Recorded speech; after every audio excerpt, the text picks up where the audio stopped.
I've been thinking a lot lately about relational conflict. I've been thinking about the moment where it starts, and it seems to start that moment, that second, where we feel defensive. Something is happening, we're having a conversation, we're talking, whatever, and then one of us feels defensive about something the other person says. And how we navigate that moment determines the trajectory of the rest of the conversation and how it goes. Does it turn into an argument? Does it turn into some sort of disconnection? Or can we navigate these moments in a way that brings us closer? I think we can. And I'll start with a story to give you an example. I went through a situation recently where a friend of mine had a birthday and I had to miss her birthday. Now, she'd been saying for at least a couple of weeks at this point how important it was for her people to show up for her birthday. She was renting a cabin. She wanted her people to show up. That was very, very meaningful to her. Well, I had just moved out of state, hence the new background. And long story short, it was just bad timing and it was nobody's fault. But I did tell her that, if I can make it, I will, but I'm not hopeful. I have all of this other stuff going on right now, and I have to prioritize this stuff after the move. And she took that with grace. So time goes on, she goes on her birthday trip, other people make it, but I missed the trip. And afterward, we're catching up and she's telling me about how it went. She's telling me the ups, she's telling me the downs. And in that, she did admit to me that one of the downs was how disappointed she felt that I couldn't make it. I felt it come up in my body for just a second, but I felt it come up in my body, that defensiveness. And I almost let that defensiveness come out of my mouth in something along the lines of, I'm sorry that I didn't make it, but I told you ahead of time that I wasn't hopeful. So why would you still expect me to show up? Keep in mind that I almost let that come out of my mouth, but I didn't, because something in me recognized in that moment that as softly as I would have delivered that, it still would have been defensive.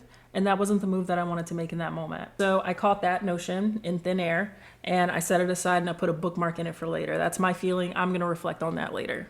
So what am I going to do right now? I had this wild idea to just tell her the truth, which was, I know you're disappointed. I am too. I'm sorry. That was it. We held space for that for a moment, and then we continued the conversation totally normal, and there was no conflict to be had. Later, I pull the bookmark back out, and I'm reflecting on this moment, and I'm getting curious, and I'm asking myself, why did I feel so defensive? What was there to defend?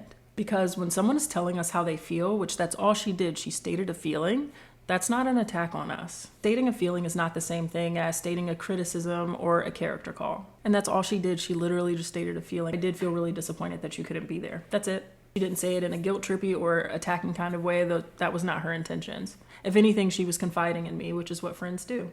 So if I'm not defending myself from her, then what am I defending myself from? After some reflection, I realized that what I was feeling was guilty. So that defensiveness was me defending myself from my own guilt. But the thing is, just like her feelings aren't an attack on me, my feelings aren't either. It's not an attack on me to feel guilty. If anything, it's a reminder of where my values are. I wasn't able to make it this year, and I feel really badly about that. So I'm going to make it a priority to make it next year. That's all guilt is telling us to do. It's getting us back on track with our values. But a lot of us haven't experienced guilt that way. We're not used to that. Because a lot of us grew up in situations where when we make mistakes or when our loved ones feel badly about something that we've done, it does mean danger in some kind of way. Either our relationship and connection is in danger, or we are actually in danger from having made a mistake. Guilty isn't a safe feeling for a lot of people because we're so used to associating guilt with danger and threat, right? The more I come home to myself and find that I have more of a felt sense of security in myself, my actions, my values, my ideas, my thoughts, whatever, the more I'm able to be with my feelings and my experiences and reflect on them in this way. And the more I'm able to catch these moments and remind myself, oh, I am safe right now. I'm safe when people close to me express their feelings to me. And I'm also safe to have my own feelings in return. Feelings aren't an attack on anybody. And when we can have those moments together, when we can express those feelings together, which I did end up coming back and expressing to her, like, I almost got defensive in that moment, but then I caught it, and here's what happened when I reflected on it. I realized I was defending myself from my own guilt. She received that really well. But the more we learn to reflect on these things and express them together, I personally am seeing a lot of opportunity where we can learn how to navigate those bad times together and remain connected and co-regulated through that, and unlearn this habit of having bad times in a way that makes the other person the enemy and sort of rips us apart, even if we're incidentally doing so, even if we're defending softly. And this isn't to say that getting defensive is a bad thing. It's not. It's natural. We all feel defensive sometimes, but it is to say that maybe we're missing opportunities to navigate it in ways that lead to better outcomes. So in this video, I didn't just want to give you the lesson. I also wanted to give you quite a few, get a pen and paper, quite a few practices that have really helped me get to this point. And these are all micro practices. They're very small, but as you get better at each and every one of them, you'll notice your relational conflict turning out a little differently, I hope. Like I said, there's quite a few practices. I did do an article on this. The practices are listed there, and the link is in the description if you want to check that out. And if not, that's okay because I'm going to say them right here. So practice number 1 is to pause when you're feeling defensive. If I hadn't have paused, I probably would have said the thing. And if I had said to her anything along the lines of, why are you feeling defensive? I told you X, Y, and Z. That would have had a negative impact on her feeling safe to express her emotions, feeling accepted in those feelings, because I would have essentially been dismissing them or deflecting. And then I also likely would have caught it later and felt really badly about how I navigated that situation. If it had gotten bad, it would have created a rupture in our connection. It would have been a little hit to our level of trust. And even the best, most stable relationships that end up dissolving over time, it's because of those little hits that it takes over time.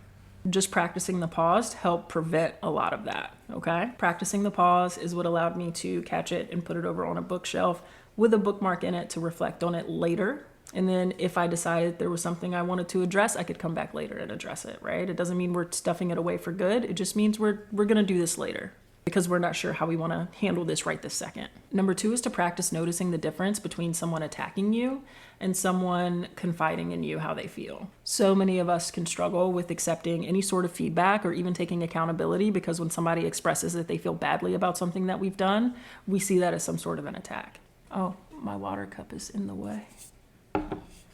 We receive it as some sort of character call or criticism of what we did. Or like I said, our nervous systems are just kind of wired to receive those moments as danger. So a quick reset is to say, oh, they're not attacking me. They're expressing how they feel to me. Practice number 3 is remembering how vulnerable it feels to be in that position. Because many of us have been there as well, where we're just trying to tell someone how we feel. And we're not trying to attack them, and we're not trying to cause a fuss or start an argument or come down on them at all. And many of us know how sensitive those conversations can be and how vulnerable and scary it can be on our end to even initiate them, because we're worried that somebody else is going to take it badly. This is a great moment to empathize with the other person and to reattune and reconnect in the middle of this conversation. Practice remembering that feelings are not an attack on you. If somebody really is just blatantly criticizing you or name calling or character calling or whatever the case is, that's different. You do a different video on that. But for this one, if someone is just expressing a feeling to you, someone is saying, like, when you do this, I feel badly, or I was really sad about X, Y, and Z decision that you made, it's not an attack on anything about you. Practice remembering that. It's an expression of their experience and how they feel. And they're probably telling you because they need to feel heard in that. And they're reaching for connection. And receiving it as an attack is what starts to push away that connection. Practice holding space for your own guilt and shame instead of projecting it onto the person who triggered it to come up. This is a big one, but when we project it, like I just said, we're pushing their feelings away. We're not comfortable with our feelings, and we're not comfortable with them expressing their feelings because it's triggering our feelings. So we have to practice holding space for our own guilt and our own shame. This is something I work with my clients a lot on, but I'll give you a couple of little side note pro tips. Guilt tends to be, like I mentioned before, just bringing us back to our values. It's just a little warning sign that we didn't really like how we handled that situation, and we want to handle it differently moving forward. Acknowledging that guilt and acknowledging what that guilt is telling us and coming up with that different way to handle it moving forward, deciding how we're going to handle it differently, tends to help resolve guilt just fine. Guilt is actually a very healthy emotion when we know how to deal with that.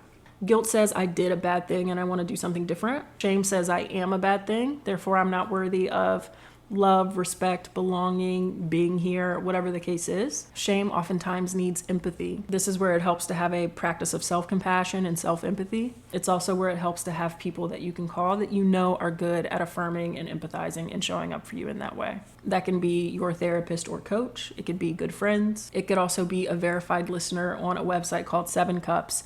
I am not affiliated with this website at all, but it is one that I like to recommend because not everybody has someone to talk to right now. But we all need somebody to talk to when we're going through a tough time, especially when we're reckoning with shame. 7 Cups has verified listeners. It's a community platform. Some of the listeners are verified, other listeners aren't verified. Some people are social workers and therapists on the platform. Regardless, you can check the reviews, choose a listener, and then you can spill whatever it is you need to spill there. And their whole job is to listen and to affirm. I can go so much deeper into dealing with shame. I don't have enough time to do that in this specific video. But make sure you are subscribed to my newsletter and subscribe to this channel and asking your questions down below so that I know what kind of support you need with that, okay? But as far as relational conflict goes, we're just gonna try not to project our own guilt and shame onto other people. We're gonna learn how to hold space for it ourselves and navigate that a little differently, okay? Next practice is to practice letting it be okay that you're not gonna be perfect at this. This is not the next thing to beat yourself up about when you don't get it right or when you don't get it correct or whatever the case is. We all feel defensive sometimes. A lot of the times it's necessary. And it makes sense for us to not really have different ways of navigating it if we've never been taught or practiced different ways of navigating it.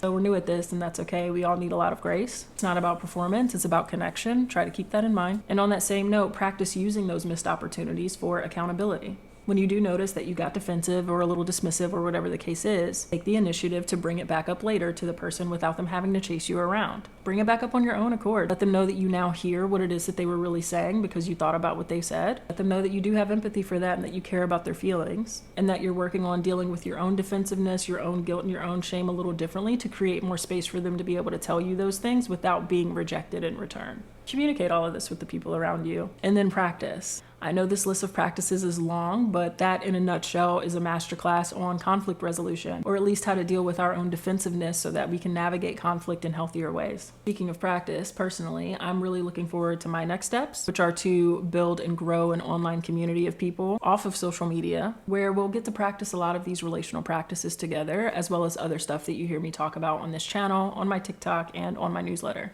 There will be education in the platform. There's going to be plenty of that. And I'm going to be there personally answering questions, posting, and kicking it with everybody. And I'm really looking forward to the more personal touch and feel of that environment so I can be more in the mix with people who are consuming the content to begin with. What I'm really looking forward to, though, is the fact that it's going to be a genuine community where we don't just get to learn together and you and I maybe get closer access to one another, but we get a more well-rounded system of support, because a lot of people I think really need that right now. Before I start it, I want to make sure that people are interested. And so if you are interested, please go to the wait list, which is also linked in the description, and put your email in. You will get updates to know when it's ready. I'm going to keep an eye on that wait list to see how many people actually want this. So you guys get to choose. It's not up to me. I think it would be awesome, but I don't get to make that decision. But if you're like, Tori, I need support like right now, I can't wait for that, that's okay too. Go check the Work with Tori section on my website and you'll get some information on how to work with me. You can decide from there whether you want to book a call and explore it further. If maybe we're not a good fit, you'll know right away, and that's okay too. All right, that's all. If you guys have any questions or comments, I want to hear them down below. What are your own stories of when you got defensive and what did you learn in that story? I always love to hear stuff like that.